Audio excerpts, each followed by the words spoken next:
Okay, so we're gonna start by doing a quick build-up of number 8, and I'm just gonna give you the basic outline of how to build it real fast and just get the shape, some line angles, and the cingulum. Okay, so we're gonna use the spatula and just basically clump up a good section of it. So just add some wax onto your spatula. Just heat it up.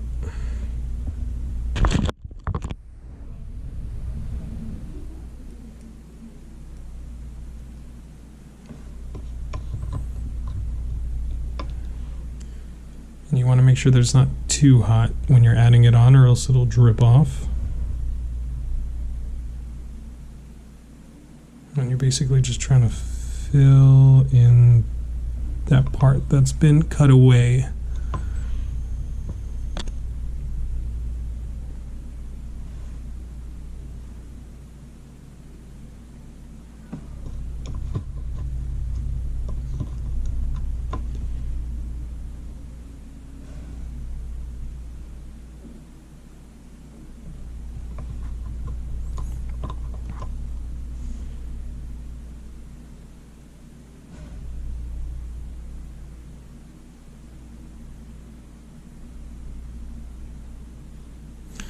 Now at this point you're basically just building up a glob, so don't worry about how it looks, because it really doesn't matter, because we're going to shape it real fast afterwards. Okay, now you're going to grab your PKT1, and it's basically just the larger one that you can use to grab wax. Since you've built up a decent amount of it glob wise, now this will give you a quick way to build up the rest without it melting too much. Okay. And you just want some basic quick movements. You heat it up a little, pick up the wax, heat it up, and then place it. Nice.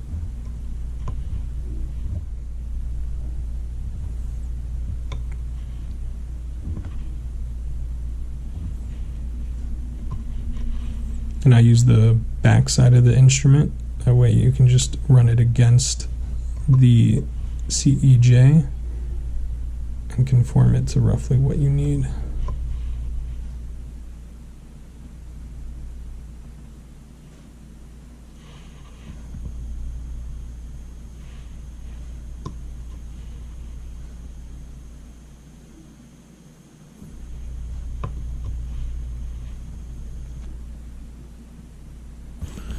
Okay, now you can go ahead and place it in. Make sure you see that divoted part right there. You want to make sure that's facing lingually. So you're going to slide it in there. Be careful if the wax is a little wet, it'll stick to you. Just want to screw it in. Make sure you're screwing it in the right direction, or you might actually break your Typodont, and that would be bad for your practical.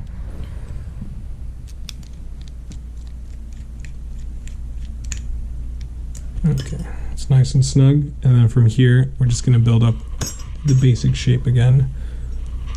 Don't worry too much about line angles or anything like that yet, because we'll do that real fast soon. So you just build up.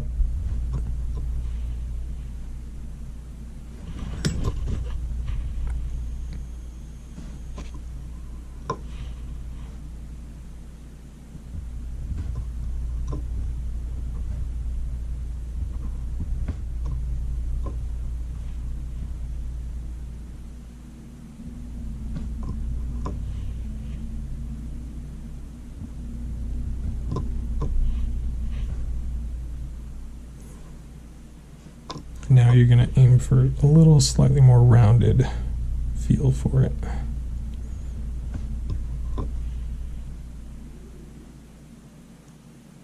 Okay. Now we're going to make a basic outline of the interproximal contact. So remember on number 8, you're going for an incisive 1/3. So just aim for the top third of the tooth adjacent and just build it up.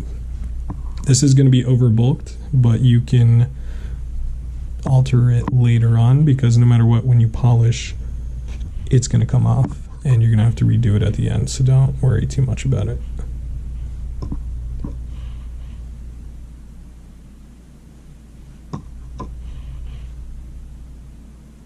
Now, do you see how low my tooth is? So we got to build that up a little too. It's got to be parallel in height to number 9.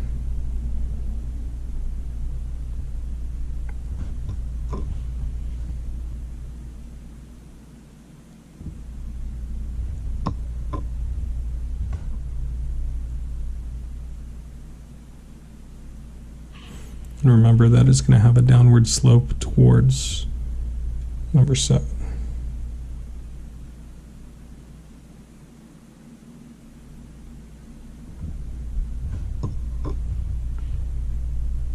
Good. And we'll just conform it to the front and the back, and then I'll show you the quick way to get the basic design of it.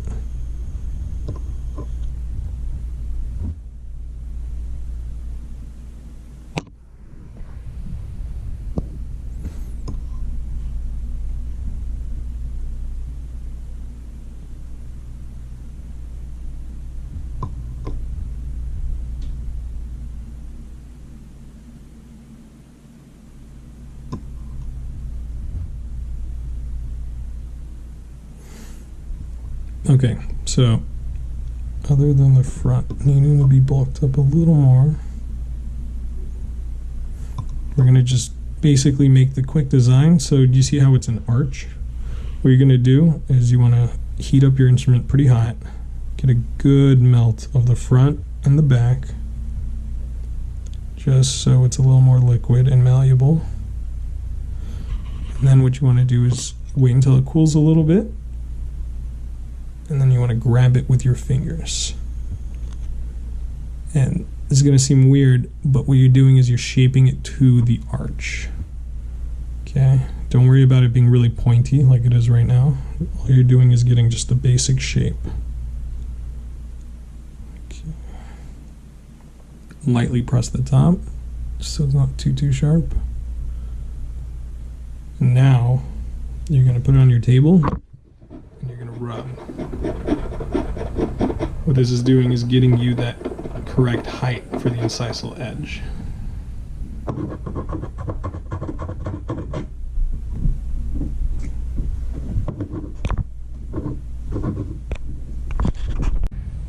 Okay, so after we squeezed it, now you see that the front is a little under bulked, right? Because you can make out the other tooth on the opposite side when you hold it. So we got to fill that in, and then what we can do is we can retouch it with our hand to get that curvature.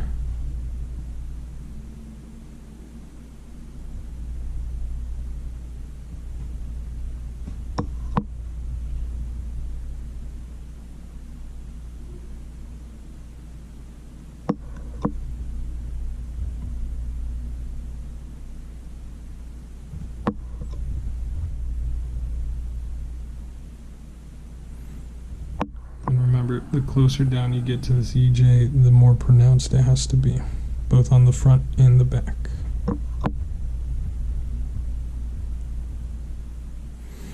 Okay, then you do a little squeezing. Good. So now you have your basic outline of your tooth. Doesn't look that great, but now you're going to go ahead and smooth it out. So now we take the tooth off.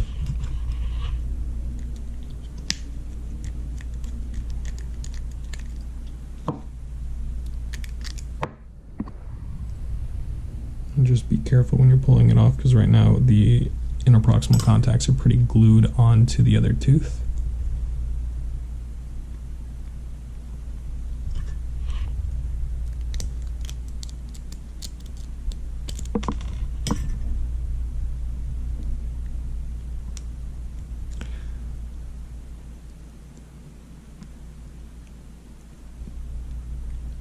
Good. And now the other tooth is pretty stained, so what we can do is we can heat up an instrument or just toast it up a little and just wipe that off. Great. So now we look at the tooth. So now if you look carefully, you can see that we have the interproximal contact on either side, and then we have our incisal edge our cingulum, and a basic outline of the shape, right? So from here, what you want to do, since these structures are very loose and delicate, is you want to build them up. And remember that when they're grading, the more pronounced the feature, the more likely they're going to be able to identify it, right? So yes, you don't want to make them too big, but the bigger they are, the easier they can see them. So bigger is better than non-existent. Of course, anatomically correct is the best, but remember that this is your guys' first practical, so don't worry about making it a little off. So I'm just basically contouring the tooth.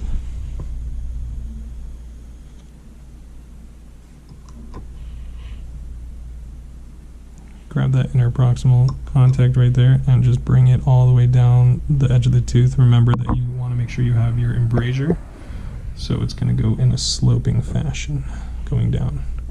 And this is at the same time building up your line angle on both the front and the back. And don't worry about going over the CJ right now, because you're about to grind it off with the Hollenbeck carver. Remember, there are multiple ways to do all of this. Everyone has the different way. This is just a basic one that a lot of people do. And remember that you can do it any way you'd like. Okay, so that looks a lot more like number 8 now, right? You have almost a 45-degree angle on the mesial, and you're curving in almost a slope down on your distal, right? Going to your lateral incisor. So now we're going to grab the Hollenbeck carver, which you're going to grab your Hollenbeck carver. And I like to use this side of it, the curved side, because if you use the inverted part, you might dig a little too deep. Okay. And now you start taking away. So first we bulked it up, we got the basic shape. Now we're going to carve down. Okay. So from where you have your interproximal contact, right? You want just a back and forth movement, right? Really light. Let the curvature of the tooth itself that you already created help make the roundedness. So you just move it back and forth, a light touch. And you're just dragging across. And this all comes from practice. Okay? And you're just defining line angles. Making sure nothing's too pointy, remember? Because think about it anatomically, teeth aren't that pointy unless you're talking about your canine. See all this excess, you can really just wear it all away really fast with the carver. And this is where it starts getting real messy.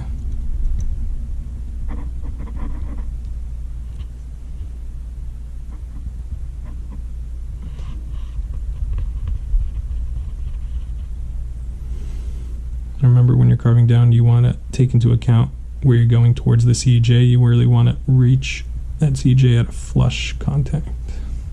That'll create your embrasure. Sometimes you carve it down a little too much, and then you just have to build it back up, or else you have an open embrasure.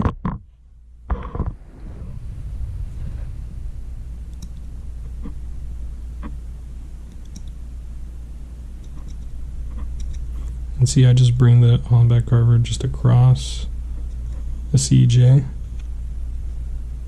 and it just cleans it off so it's nice and smooth.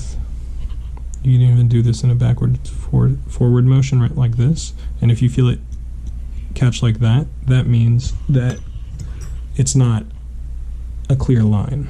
So I can feel that there's less wax on this part of the tooth, and so it kind of dips down. So then you just grab a little bit more wax, heat it up, just run it across real lightly. You let it cool for a bit, and you slowly wax it off. That's the whole process, is just add a little, carve it down, add a little, carve it down. And you're going to see that more when you start actually putting in features into your tooth.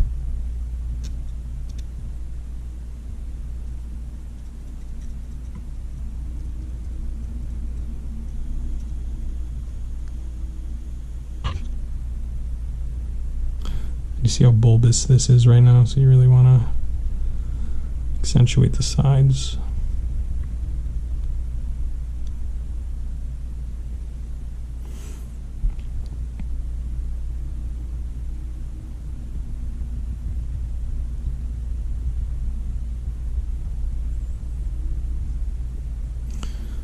Now we get a nice little reference. Now it's looking a lot more like a number 8, right? Now don't worry about how clumpy and jagged the front is, because we're going to fix that. So the main things you want to look for is how straight it is compared to the other one. So you can clean your wax off your instrument and use that as a guide. You see how it's slightly over bulked? You just grab it, rub it against the tooth or the table, and now look, now it's nice and flush, right? So you do have a interproximal contact on that side and on the opposite. And do you see how it's curving down to the lateral incisor? Just casually make it a little more rounded. And you just keep putting it in and referencing to make sure that you're not taking away too much, because when you're just looking at the single tooth, sometimes you keep thinking that the feature's too big when it's actually correct. Clean up that CJ.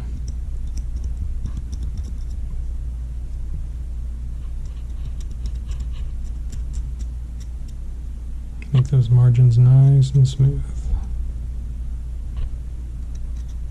And you can fix a lot of this with the pantyhose as well. And that'll give you that nice glossy finished look.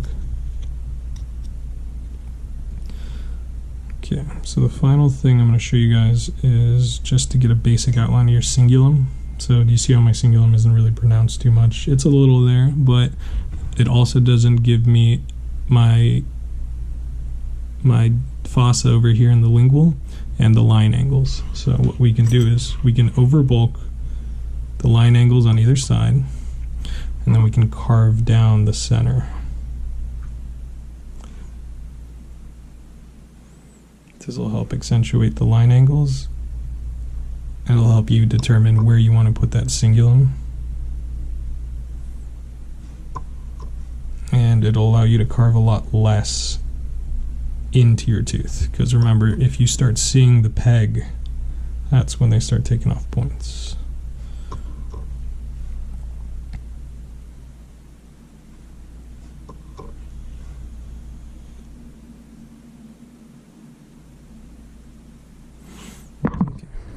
So we got a basic outline now of the lingual. Now use your Hollenbeck carver and you start to dig down.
Remember, you want everything nice and smooth, no sharp bumps or turns.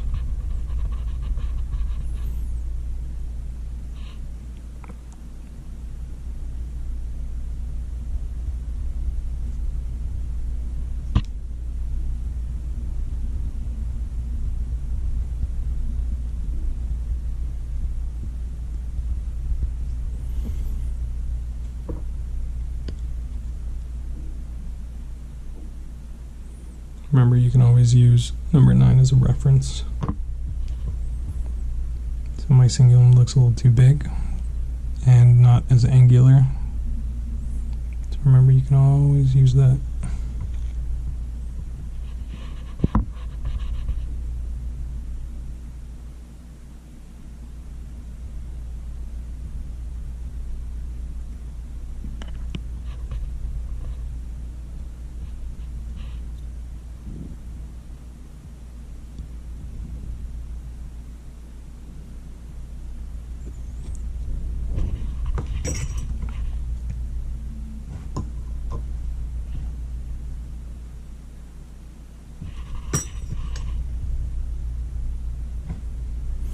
This is when you want to start using your PK2.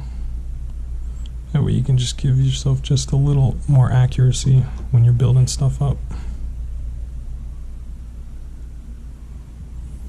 Do you see how pronounced these are compared to number 9? So you want to gradually decrease this when you're going towards the incisal edge.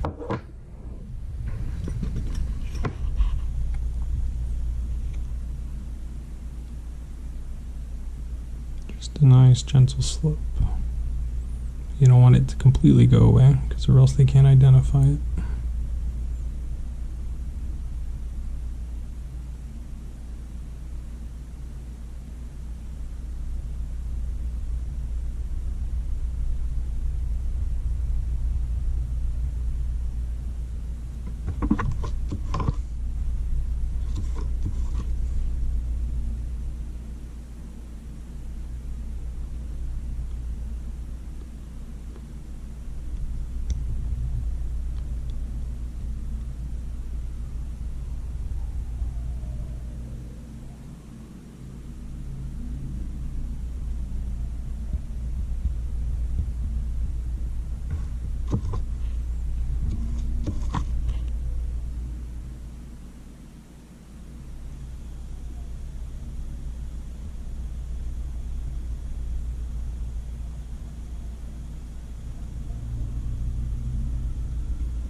You use this instrument to smooth it down too, just so you're not cutting away, but you're more just remolding the way you want it.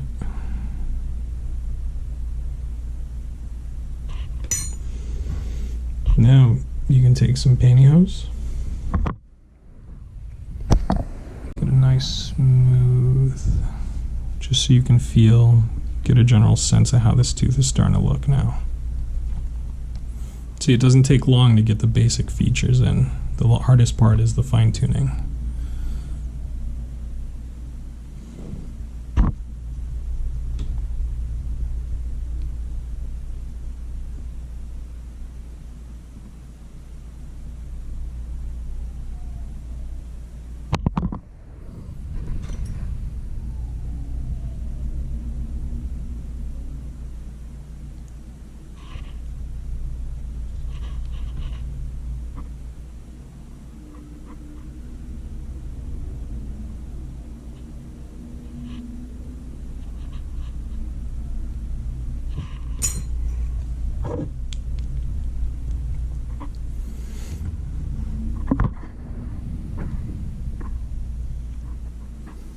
Okay, so this now is just the basic outline of roughly how your tooth is. Still, you can see that the line angle over here on the distal is slightly off. You can see it curving in, so you have to fix that, or else your embrasure is a little too open. And your incisal edge is looking pretty good now. You might just have to smooth it out there's some imperfections. Then you can start putting in your developmental grooves on the front.